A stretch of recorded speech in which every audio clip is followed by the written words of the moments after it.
처분 문서가 두 개인 경우를 한번 처리해 볼게요.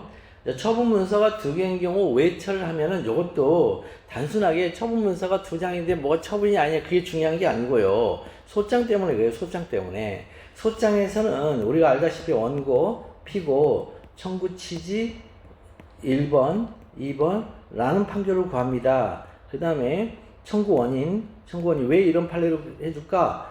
취소한다. 왜 취소하지? 처분이 위법하니까. 이러고 나서 청구원인 다음에 뭐가 있냐면 입증 방법이 있고요. 그 다음에 첨부 서류가 있어요. 첨부 서류. 이 첨부 서류를 할 때 뭘 첨부하냐면 첫 번째 소장 있죠. 소장 부본을 첨부해야 돼요. 소장 부본. 두 번째는 처분서를 첨부해야 됩니다. 처분서. 이 처분서를 첨부해야 되는데 문서가 두 개라면 어떤 걸 여기에 첨부해야 되지? 라는 게 문제가 돼요. 그래서 문서 두 개인데 어떤 건 필수적으로 첨부해야 되죠? 이 취소송의 대상 있죠? 뭐뭐를 취소한다. 청구 취지에 뭐뭐를 취소한다에 해당하는 처분서를 여기다가 반드시 첨부를 해야 돼요. 그런 사고 때문에 이게 문제가 되는 것이지, 이런 문제가 현실적인 문제가 없다면 뭐하러 이걸 공부를 합니까? 이런 현실적 문제 때문에 취소송의 처분문서가 두 개인 경우 뭐가 취소의 대상이지? 라는 이런 질문을 우리가 던질 수밖에 없다는 거죠. 그래서 수익적 처분 문서가 있고요. 수익적 처분 취소 인용 재결 문서가 있는 경우가 있어요. 그러니까 이 재결 문서도 처분 문서입니다. 재결청에 행하는. 그 다음에 이 처분청에 행하는 처분 문서와 이제 재결청에 행하는 재결 문서 두 개가 있을 때 뭐를 첨부해야 되지? 첨부 서류에. 그때 문제의 소재. 그러니까 뭐를 취소해달라고 하고 무엇을 첨부하지? 이게 문제가 돼요. 그러면 행정법 19조만 이때 필요하죠? 2조 1항 1호는 필요가 없죠. 2조 1항 1호는 이미 취소의 대상이 되는 처음이라는 걸 전제로 문서가 두 장이 있다. 그러니까 그 둘 중에 한 문서를 첨부를 해야 될 게 분명한데, 혹은 문서 두 장 다 첨부할 건지 그걸 한번 검토해봐라 이렇게 나오니까 19조만 문제가 됩니다. 왜? 취소는 처분을 대상으로 하니까요. 다만 재결 취소의 경우에는 재결 자체 고의한 위법이 있음을 이유로 하는 경우에 한한다 이렇게 나와요. 자, 여기에서도 자, 처분 등이죠.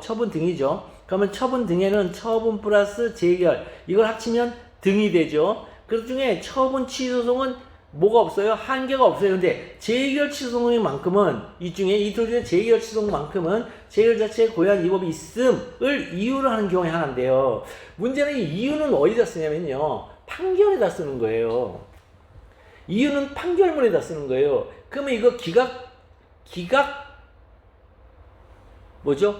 청구 기각일 때 이 판결이 재결 취소의 경우는 판결 자체, 재결 자체 고의한 위법이 있음을 이유로 하는 경우 한다 하면, 이유를 하지 않으면 그럴 때는 이 재결 취소송의 판결이 기각이라는 거예요. 청구 기각. 혹은 이유가 있으면 청구 인용이고. 근데 재결 자체 고의한 위법 이유로 하는 경우가 하나 한다는데, 문제는 이 19조에 있는 게 문제죠. 19조에 있는 게 문제죠. 그래서 이 19조 위반이면 본안전 판결인 부적법 소각화 판결이 나오고요. 이유를 검토하게 되면 청구 인용, 청구 기각이 나온 본안 판결인. 그러면 이 표현 그대로 청구 기각이냐? 아니요. 판례는 부적법 소각화 판결한다고 그래요. 그래서 여기서 약간의 소동이 하나 있단 말이죠. 아는 사람은 이제 알아들을 것이고, 모르는 사람은 뭐지 정말 이제 그러겠지만, 어쨌든 이 19조 이 재결 취소송 뒷부분 다만 이후에는 뭐가 어떤 약간의 소란이 있냐면, 다만 이후에는 이게 본안전 판결을 해야 될 것인지 아니면 본안 판결을 해야 될 것인지에 대한 약간의 소란이 있다. 그러면 제3자인 을이 제기한 수익적 처분 취소 심판에서, 여기서 제3자인 을은 뭐예요? 수익적 처분 취소 심판을 제기한 제3자, 즉 옆집 사람인 을이 제기한 수익적 처분 취소 심판에서 취소 인용 제기가 나왔어요. 그러면 수익적 처분은 직접 상대방인 갑은 생뚱맞죠? 취소 인용 제기가 나왔으니까 취소돼버린 거죠. 자기 처분이. 그러니까 취소송을 제기하고자 하죠. 그러면 도대체 이 사람은 뭘 대상으로 수송을 제기해야 되느냐? 첫째, 갑이 제기한 수송의 대상이 문제가 되죠. 첫 번째는. 갑한테는 문서가 두 개가 있잖아요. 첫 번째는 수익적 처분 문서가 있고, 두 번째는 수익적 처분을 취소한다는 취소 인용 재결 문서가 자기한테 왔단 말이에요. 재결 부본이. 그죠? 재결서를 나한테도 보내줘요. 통보해준다고요. 법 규정에서. 그래서 그 인용 재결이 나왔으면 통보해줘서 뭐 어떻게 된 거예요? 처분이 취소됐잖아요. 그러니까 지금 이 갑이라는 사람은 문서를 2개를 갖고 있는데, 이 수의 대상이 문제가 되고요. 근데 사실은 문서 3개 갖고 있어요. 3개. 3개를 갖고 있습니다. 어떻게 갖고 있냐면, 첫 번째는 수익적 처분 문서, 두 번째는 재결 인용, 취소 인용 재결 문서. 근데 취소 인용 재결 문서가 곧바로 오진 않습니다. 처분 문서라는 문서 이름 하에 취소 인용 재결 문서가 첨부되어서 날라와요. 그러면 이 사람한테는 문서가 3개가 있단 말이에요. 3개. 그 3개 문서 중에 뭐를 취소의 대상으로 삼아서 첨부 서류에 첨부할 거냐가 문제가 돼요. 첫 번째가. 두 번째는 만약 그게 밝혀지면 이게 동법 제19조 법문소송인지 동법 제19조 단서소송인지가 문제돼요. 법문소송은 처분소송이고 단서소송은 재결소송이죠. 그 다음에 셋째, 갑이 제기하는 취소 인용 재결취소송이라면, 즉 재결취소송이라면 재결 자체에 고양이법이 있음을 이유로 하는 경우에 해당하는지가 문제가 되죠. 이렇게 해서 3단계에 걸쳐서 단계적 판단 구조가 나와야 돼요. 이걸 리걸 마인드 있는 답안이라 그런단 말이죠. 그럼 첫 번째, 갑이 제기하는 소송의 대상. 자, 원처분인 수익적 처분. 그 다음에 또 하나. 취소한다라는, 허가 처분을 취소한다는 취소 처분. 하고, 그 다음에 취소 인용 재결. 이렇게 3개가 있단 말이에요. 문서가 이 사람한테는. 하나씩 살펴보면, 원처분인 수익적 처분은 수익적이잖아요. 수익적이니까 직접 상대방인 갑은 있잖아요. 침익적 처분의 직접 상대방만 원고다. 이게 수범자 이론이라는 거예요. 알아두세요. 이게 수범자 이론이에요. 어쨌든 직접 상대방은 수익적인 경우에는 수범자 이론에 하면 원고적 격이 없고, 침익적일 때만 원고적 격이 있어요. 따라서 직접 상대방인 갑은 이게 수익적이므로 취소소송으로 다툴 수가 없어요. 다툴 수가 없으니까 역으로 대상으로 삼을 수도 없죠. 그 다음에 의뢰에 대한 취소 인용 재결 후 처분청이 수익적 처분을 직접 상대방인 갑에게, 야 미안하다, 취소 인용 재결이 나와버렸네. 그러니 너한테 허가 처분을 취소할게 라는 취소한다는 취소 처분 문서가 나와요. 그 취소 처분 문서는 바로 취소 통지에 해당해요. 통지는 뭐예요? 사실행위죠. 사실행위에 해당하니까 갑에게 취소 인용 재결로 인해 수익적 처분 취소 소멸되었음을 확인시켜주는 단순한 의미의 사실의 통지에 불과하다. 여기서 단순이란 말이 들어간 것은 법적 행위가 아니다, 이런 뜻이에요. 법적 행위가 아니면 취소할 수가 없죠. 그러니까 취소의 대상으로 삼을 수가 없죠. 그 다음에 마지막으로 수익적 처분 직접 상대방인 감은 취소 인용 재결로 인하여 직접 불이익 효과를 받게 되죠. 이걸로. 따라서 취소 인용 재결을 대상으로 다툴 수밖에 없다. 그러니까 이 갑이라는 사람은 취소 인용 재결을 대상으로 다툴 수밖에 없죠. 문서 3개를 검토해 봤더니. 그러니까 이제 어떻게 해야 돼요? 청구 취지 1번을 취소 인용 재결을 취소한다. 청구 취지 2번. 소송 비용은 처분 피고의 부담으로 한다. 라는 판결을 갑니다. 청구 원인 취소 인용 재결이 위법하니까 이렇게 썼어요. 그렇다면 그렇게 쓰기만 하면 되냐? 그렇게 쓰기만 하면 돼. 동법 19조 법문소송이라고 보는 견해. 그렇게 쓰기만 하면 되는 게 아니고 그 썼던 것, 즉 청구 원인에 취소 인용 재결이 위법하니까 그게 재결 자체에 고유한 위법 주장인지를 검토해 봐야 돼. 그게 단서소송이냐 법문소송이냐에 대한 견해의 차이예요. 학설. 원처분인 CF 사업면허 처분이 있으므로 재결의 소외 대상이 되는 것이어서 동법 제19조 단서소송이라는 견해. 이 말은 뭡니까? 이 재결은 항상 뭐예요? 복심이죠. 복심. 다시 한번 심사한다. 복심이죠. 그러니까 복심이니까 다시 한 번에 해당하는 최초가 필요하죠. 최초 원처분. 원이라는 게 최초로 맞아요. 이 원자라는 게 최초를 말하죠. 최초의 처분인 시외버스 운송사업면허 처분이 있고 거기에 대한 복심으로서 재결이 있으니까 이 최초 처분은 처분 취소 소송으로 가야 되고 뒤에 있는 복심인 재결은 재결 취소로 가야 돼. 19조에 하면 근데 법문인 원처분 취소는 수익적이어서 원고적 격이 없어서 그건 역으로 쓸 수는 없거든. 그러니까 단서인 재결 취소로 갈 수밖에 없네. 단서 소송이야. 이런 견해와 이런 견해와 당의 취소 인용 재결은 그 성질을 봤더니 제3자와의 관계에서 최초 처분이다. 이 제3자가 누구냐 하면 소송에서 심판, 소송 혹은 심판에서의 원피고가 아닌 자를 말해요. 그러니까 뭐예요? 수익적 처분의 직접 상대방은 제3자죠. 수익적 처분의 직접 상대방에게 성질상 최초 처분이다. 여기서 성질상 최초 처분이라는 의미는 비로소 침익적이다 이런 뜻이에요. 제가 무슨 얘기냐면 여러분들이 이걸 이제 이해를 못 하시던데 성질상 최초 처분이라는 말은 행정소송법의 발달 과정을 가리킵니다. 행정소송법의 발달 과정에서 취소의 대상이 되는 것은요, 침익적 처분이면서 침익적 처분의 직접 상대방만이 제기할 수 있으면서 침익적 처분의 효과가 여전히 살아있어. 이 3단계예요. 다시 침익적 처분이면서 그 직접 상대방이면서 효과가 살아있어야 돼. 그걸 하나씩 하면은 이 눈치 빠른 사람들이 이미 알아들어요. 침익적 처분, 대상 적격 통과. 침익적 처분의 직접 상대방, 수범자로서의 원고 적격 통과. 그 침익적 처분이 현재 적용돼서 효과가 살아있어. 협의 소익 통과. 이런단 말이에요. 그러니까 이 세 개. 침익적 처분이면서 그 직접 상대방이면서 그 효과는 여전히 현재 있어. 이걸 세 개를 합쳐서 광의 소익이라고 그래요.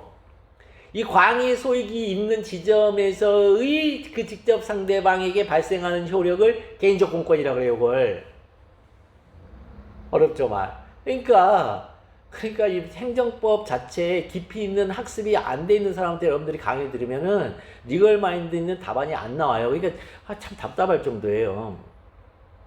너무 학문적으로 들어가면 안 된단 말입니다. 그럼 여기서 성질상 최초 처분이다 이 말은 행정소송 발달 과정의 최초에 뭐였어요? 침익적이면서 그 직접 상대방이면서 그 효과가 여전히 살아있네. 이 3단계를 거치고 있는데 그때 비로소 이게 침익적이네. 그럼 이거 최초 처분을 봐주자. 따라서 동법 제19조 법문소송. 그럼 무슨 얘기입니까? 재결을 취소한다. 취소 인용 재결을 취소한다. 청구치 1번 이렇게 써놓고 청구 원인에 가서 취소 인용 재결을 위법하니까 이렇게만 쓰면 돼. 더 추가적인 검토가 필요 없어. 이게 법문소송. 그 다음에 단소소송이라고 하게 되면 그 재결이 위법하니까 하면 그 재결이 위법하다는 이 주장을 다시 한번 검토하죠. 그게 재결 자체의 고유한 위법인지를. 자, 판례는 뭐냐? 원처분이라고 했습니다. 원처분? 그러면 당연히 재결, 복심으로 보는 거죠. 그 재결을. 그 형성 재결을 복심으로 보는 거죠. 이 복심으로 보는 겁니다. 그러니까 성질상 최초 처분이 아니고 복심으로 보니까 원처분의 상대방이 아닌 제3자가 행정심판을 청구하여 자 제3자는 옆집이죠. 재결청이 원처분을 취소하는 형성재결을 한 경우에 자 그 원처분의 직접 상대방은 원처분이 수익적이니까 처분 시송은 원처분 시송은 제기할 수 없지만 그 재결에 대하여 항고성을 제기할 수밖에 없다. 이렇게 나오잖아요.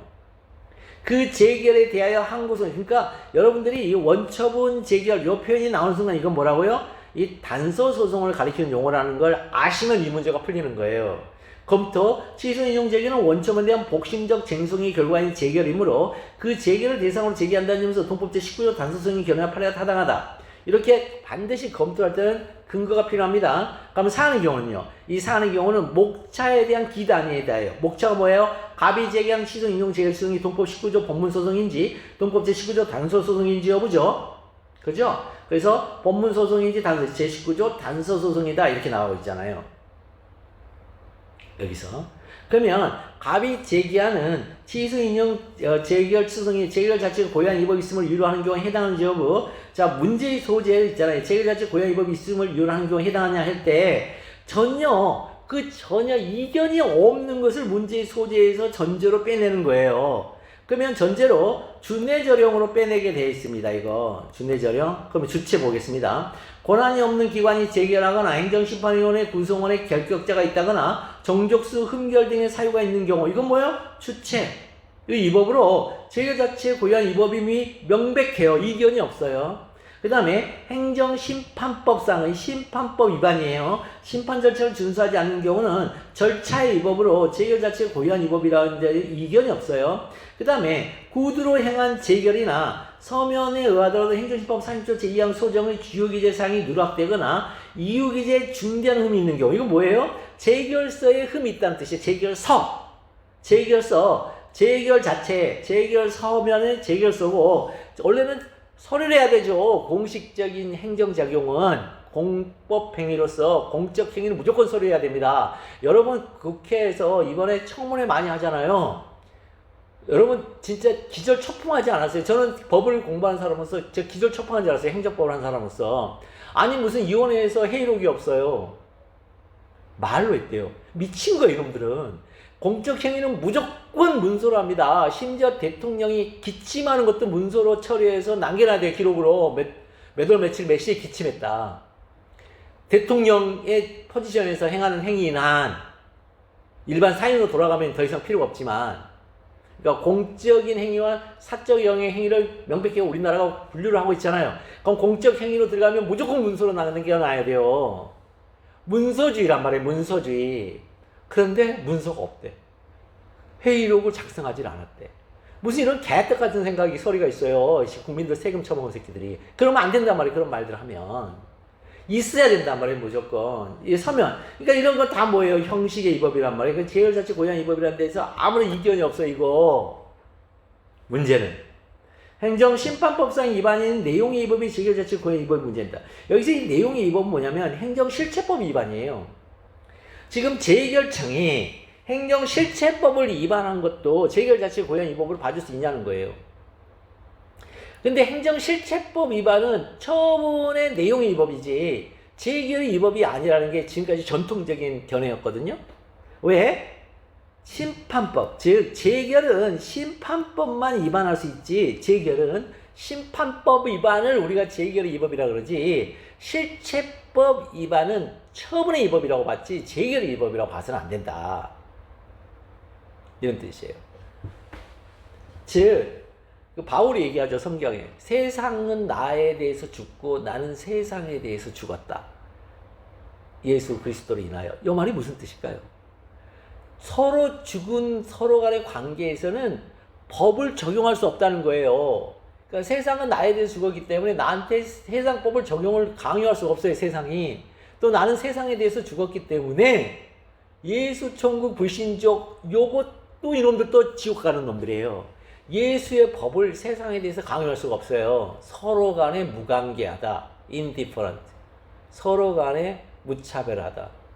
관심 없다. 이게 바로 바울이 얘기한 바예요. 무슨 전도와 선교? 개떡 같은 소리예요. 전도 있지도 않아요. 그 전도는 하나님 자녀한테 가서 얘기하는 거예요. 뭐에 의해서? 이 라이프치히라는 사람의 사상가에 의하면 서로 사람과 사람 간에는 소통이 없어요. 단자로 이 세상에 떨어져요. 그런데 안에 프로그램, 독립적으로 프로그램 되어져 있어요. 그 사람 인생 전반이 처음부터 끝까지. 그러니까 사주팔자를 볼 수가 있는 거예요. 그 사고에서도. 근데 이 라이프치히가 철저한 크리스찬이죠. 그래서 어떤 절대자가 그 사람 인생 전반에 대해서 프로그램에서 노는 다음에 세상에 단자로 떨어뜨려 놨다는 거예요. 이 현상계에다가. 그러니까 단자로 떨어뜨려 놓으니까 몇 월 며칠 날 제가 강의를 하잖아요. 그렇게 프로그램이 돼 있기 때문에 강의를 한다는 거예요. 또 여기 누가 와서 공부하죠? 와서 있어요. 프로그램 돼 있기 때문에 와서 저랑 같이 소통하면서 이렇게 강의를 듣고 수강생이 있다는 거예요. 근데 이게 마치 세상에서 소통하는 것처럼 보여요. 소통 없다는 거예요. 라이프치 소통이 없어요. 단자라서. 그럼 소통이 있다고 한 사람은 스피노자죠. 스피노자. 절대 진리와 우리 개별인자들이 소통을 하는데 각각의 개별인자가 단자로 있는 게 아니라 빛의 파편을 각자가 갖고 있기 때문에 그 빛의 파편은 뭐예요? 법하게 하면 준한다잖아요. 준한다. 성질이 공통되어 있는 자들끼리는 뭐가 할 수 있어요? 소통이 가능해요. 그래서 소통이 가능하다. 그래서 소통이 가능하니까 어떻게 해야 되죠? 내일 지구에 정말 있더라도 오늘 한 그루의 사과나무 빛의 파편을 심어야죠. 소통을 해야죠. 어차피 인간의 몸은 껍데기에 불과하니까. 그것만이 실제 살아있는 라이프니까. 자, 이렇게 접근을 하는 거죠. 어렵죠? 어려운데, 어쨌든, 자, 그런 의미예요. 그러면 서로 무관계한 관계냐는 거예요. 심판청하고, 즉, 재결청이 가지고 있는 이 무기는 심판법이라는 무기이지, 실체법이라는 무기는 네 무기 아니야. 실체법은 처분청이 갖고 있는 무기야. 그러니까 서로 무관계야 무기야 이렇게 볼 거냐는 거예요. 자, 그게 이 사고방식이에요. 행정심판법상의 위반이 아닌 내용의 위법이 제가 자체 고유한 위법인지 여부 학설. 자, 내용의 위법은 자 심판법상의 위반이 아니야. 그러니 재결청 네가 휘두르는 도구가 아니기 때문에 재결청 고유한 위법이 포함되지 않아. 너의 도구가 아니고 그건 처분청의 도구야. 그럼 견해와 아니야 재결청 고유한 위법에 포함될 수 있어. 견해 대립 있죠? 우리 판례가 어떻게 보느냐? 자, 행정법 제19조에서 말하는 재결 자체의 고유한 위법이란 해놓고 재결 고유한 위법이란 해놓고 우리 판례가 일단 문헌적 해석을 내립니다. 이 고유한 자체의 고유한이 뭔지를 그랬더니 문헌적 해석이 이거예요. 원처분에는 없고 재결에만 있는 거야. 원처분에는 없고 재결에만 있는 걸 말해. 이렇게 일단 문헌적 해석을 내린 다음에 그 구체화했는데 어떻게 구체화하고 있냐면 이렇게 하죠. 재결청의 권한 또는 구성위법, 재결청은 절차는 형식위법. 여기까지는 동일하잖아요. 이해하고. 근데 내용의 위법도 들어간대요. 판례가. 내용의 위법도 들어가. 근데 이 내용의 위법은 어떻게 했더니 재결의 형식이래요. 재결서의 판단이 내용의 위법이에요. 즉 인용재결이 내용의 위법이래요. 인용재결이 내용. 아니 내용의 위법이라면 위법 부당의 인용재결한 경우에 해당한다. 이게 뭐예요? 위법 부당한 인용재결이 내용의 위법이래요. 그래서 인용재결이 내용의 위법이라고 들어가는 거예요. 본안에 갔더니 위법 부당하게 인용재결이 됐네? 그러면은 취소 청구 인용 판결이 나오고 인용재결을 가지고서 가봤더니 본안에 갔더니 위법 부당하지가 않아. 그러면 기각 판결이 나오는 게 아니죠. 부적법 소각화 판결이 나오죠. 자, 검토. 취소 인용재결의 내용의 위법은 원처분이 수익적 처분 내용과 다른 것이어서 자, 원처분에는 없고 재결에만 있는 위법이므로 재결 자체의 고유한 위법이라는 견해 판례가 타당하다. 그러면 취소 인용재결에 대하여 갑이 재결한 소송은 원처분인 처분의 내용과 다른 처분 취소 인용재결 내용의 위법을 다투는 것이므로 이는 원처분에는 없고 재결에만 있는 재결 자체의 고유한 위법이다. 이렇게 되죠? 그러면 행정심판부에서 위반이 아닌 내용의 위법은 재결 자체한 고유한 위법이다. 이렇게 나가죠. 고유한 위법이다. 소결 해당한다. 소송을 제기할 수 있다. 이렇게 했어요. 자, 그러면 아까 금방 제가 얘기했죠. 자, 위법 부당하면 인용재결의 취소 인용 판결이 나올 것이고 위법 부당하지 아니한 인용재결일 경우에는 어떻게 된다? 기각재결이 아니고 부적법 소각화 판결이 나와야 된다. 기각 판결이 아니고. 이게 학설이에요. 판례는 일단 기본적으로 본안 판결을 거쳐서 심리, 소송 자료, 즉 주장 입증을 통해서 모든 소송 자료가 수집이 돼서 그걸 수집이 된 걸 판단하잖아요. 일단 판단을 거치면은 본안 판결을 내리는 걸 원칙으로 삼고 있어요. 그래서 판례는 이 경우에도 본안 판결인 기각 판결을 하게 됩니다. 자, 이렇게 얘기를 해야 이제 여러분들 뇌리에 확 박히겠죠.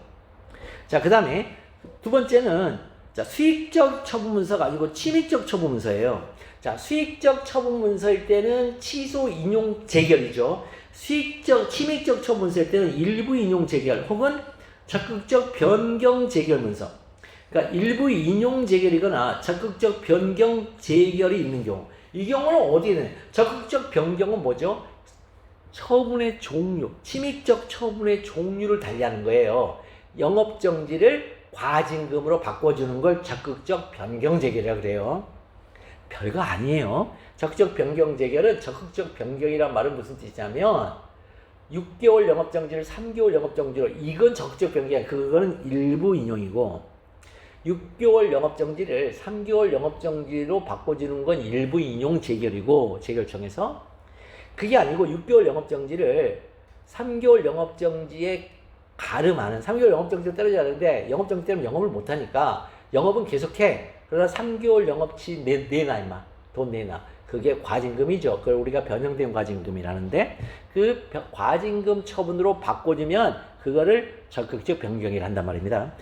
어렵지가 않아요. 여러분들 있잖아요. 법학은 어떤 개념이나 어떤 단어가 어떤 특정 현상을 가리키는 일물일가 원칙에서 그러면 그 현상이 뭐야? 그 현상만 알면 되는 거예요. 여러분들이 단어 자체의 의미를 파고드는 건 사유과학이거든요. 그 파고드는 거 아니라고요. 절대로. 어떤 현상을 이거는 우리가 뭐라고 지칭하자. 지시어에 불과해요. 법학은. 그러니까 너무 깊이 들어가지 마시라고. 깊이 들어가는 것은 강사가 하는 거예요. 강사가 뭐 설득력 있는 설명을 하기 위해서 여러분들 외우라고. 지시어를 암기하고 외우라고 설득력 있는 설명을 하는 거에 불과하단 말이에요. 근데 그 설명을 가지고서 이해 안 된다고 해서 그 설명을 암기하려면 어떡하잔 말이에요. 교수님 책 있죠? 교수님 교과서에 3분의 1만 암기사항이에요. 나머지 3분의 2는요, 그 3분의 1을 암기하기 위한 옆에서의 이 스폰서 도와주는 도구 개념, 인핸서, 강화 개념에 불과하단 말이에요, 그거. 근데 그거 이해 안 된다고 막 거기에 들어가고 그거 암기하려고 하고 엉뚱한 거 암기해가지고 답안을 쓰고 있고 자기는 공부 다 했다고. 그건 점수 왜 안 나오는지 도무지 이해가 안 된다고. 왜 뭐가 이해가 안 돼요? 제대로 쓸 걸 못 썼으니까, 그지? 제대로 쓸 건 딱 2개밖에 없다고 제가 누누이 얘기하지, 지난 20년 동안. 내내 입에 거품 물면서. 법률규정과 판례라고. 법률규정과 판례만 쓰고 법률규정 판례에는 전부 다 뭐죠? 그 법률규정이 왜 나왔는지, 그리고 그 제정의 배경이 뭔지, 그리고 그 법률규정의 목적과 취지가 뭔지, 그거 왜 할까요, 그거? 그 판례가 왜 그렇게 나올 수밖에 없는 거지? 근데 판례는 목적 취지에 의해서 법률 규정을 해석하지 않습니다. 원칙은 문헌적 해석이에요. 목적 취지는요, 그 문헌적 해석이 막힐 때 비춰봤을 때, 야, 이 말은 이렇게 우리가 봐줘야 되겠다. 이렇게 되는 거예요. 근데 문헌이 너무 명백해. 목적 취지는 이런 건데, 문헌은 너무 명백해. 목적 취지는 여기 있는데, 문헌이 너무 명백해, 이쪽에. 그러면 이게 원칙이에요. 이 취지에서 비춰보지 않습니다. 근데 이 취지 가지고 막 비춰보는 거 다 뭐 이거 궤변이요, 궤변.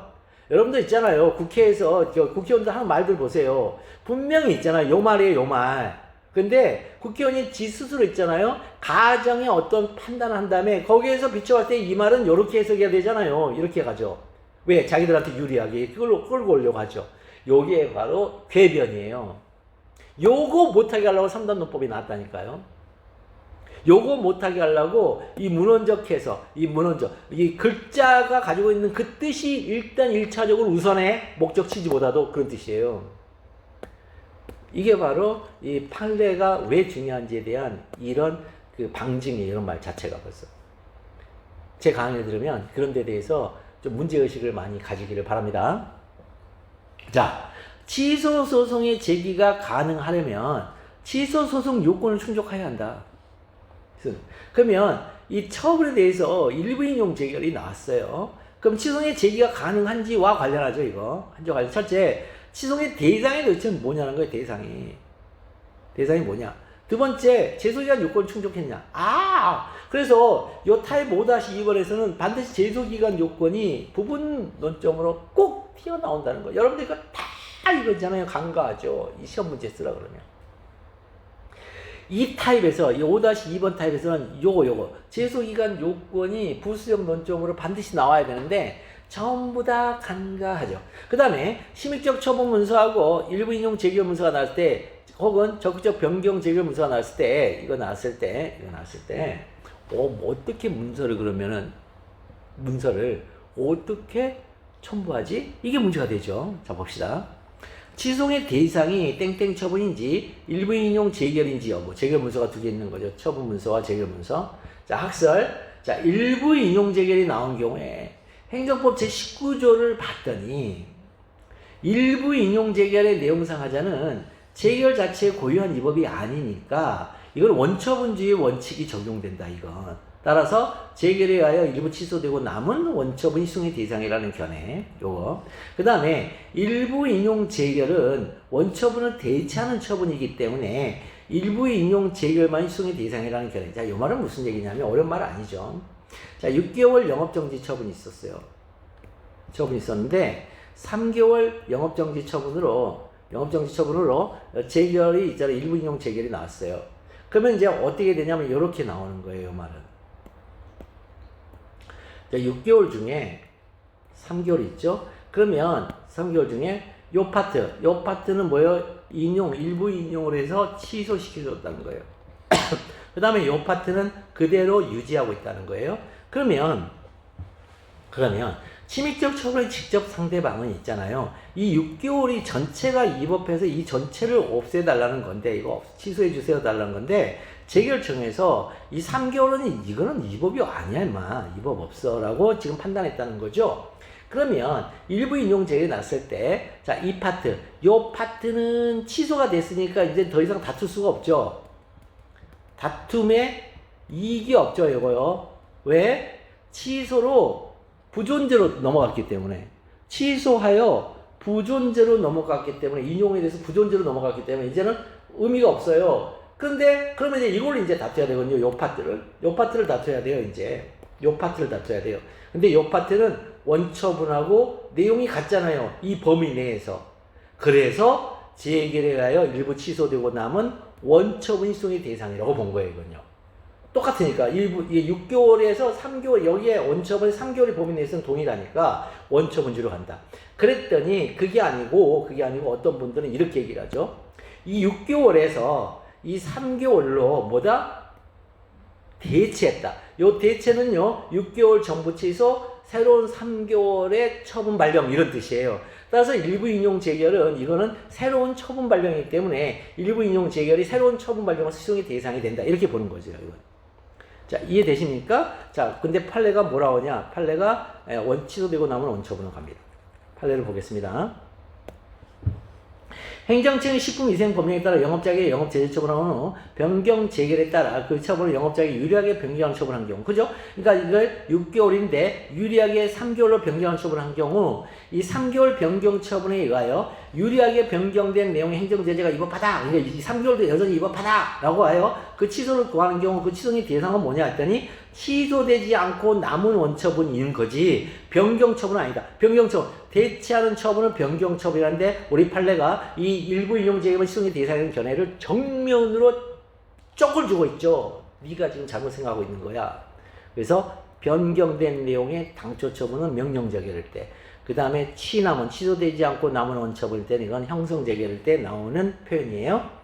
어떤 표현을 쓰든지 간에 둘로 나눠서 쓰시면 돼요. 자, 검토. 일부 인용 재결은 인용받은 부분만큼은 그 형성력으로 인하여 처분의 효과가 소멸하죠. 그 즉시. 따라서 취소로 다툴 수가 없죠. 효과됐으니까, 소멸했으니까. 인용되지 않은 부분은 원처분과 내용을 같이 하죠. 그 범위 내에서. 그 범위 원처분과 내용을 같이 하니까 뭐예요? 재결 자체 고양 위법이라고 볼 수가 없잖아요. 그런 점에서 일부 인용 재결에 의해 취소되지 않고 남은 원처분이 원처분 대상으로 연다는 견해가 판례가 타당하다. 따라서 몇 번째로 발령된 처분이 수용의 대상이다. 이렇게 되죠. 그래서 어떻게 합니까? 이렇게 하는 거죠. 자, 침입적 처분 문서, 원처분 문서 있고, 그 다음에 일부 인용 재결 문서 있고, 그래서 재결 문서를 내가 받잖아요. 그럼 요 두 개 다 첨부 서류로 첨부해라. 그래야 취소되고 남은 원처분이 뭔지 알 수 있죠? 자, 일부 인용 재결 문서에 나타난 처분 내용 있죠. 처분 이름에다가 이 침입적 처분 문서에 발령일자 있죠. 발령일자를 붙이면, 이 발령일자를 여기다가 딱 붙이면 이게 취소되지 않고 남은 원처분이 되는 거예요. 그러니까 이 문서를 두 개를 붙여야지 알 수 있어요. 그러면 이제 당연히 제소기간 요건을 충족하느냐에 대한 이 의문이 생길 수밖에 없습니다. 의문이 생길 수밖에 없죠. 그래서 행정법 20조에 의하면 처분 등이 있음을 안 날부터 그 다음에 재결서의 정보는 송달받은 날부터 90일 이내에 제기해야 됩니다. 그럼 사안의 경우 원처분이 있음을 안 날부터는 90일 경과했죠. 재결을 거쳤으니까. 근데 재결을 거쳤으므로 재결서의 정보는 송달받은 90일 이내면 가능하죠. 그래서 제가 취소송을 봤더니 요건 충족한다고 일단은 봐보자고요. 그럼 재결은 가능하다 이렇게 합니다. 자, 조금 쉬었다가 자, 과세 처분 문서를 이제 보도록 하겠습니다.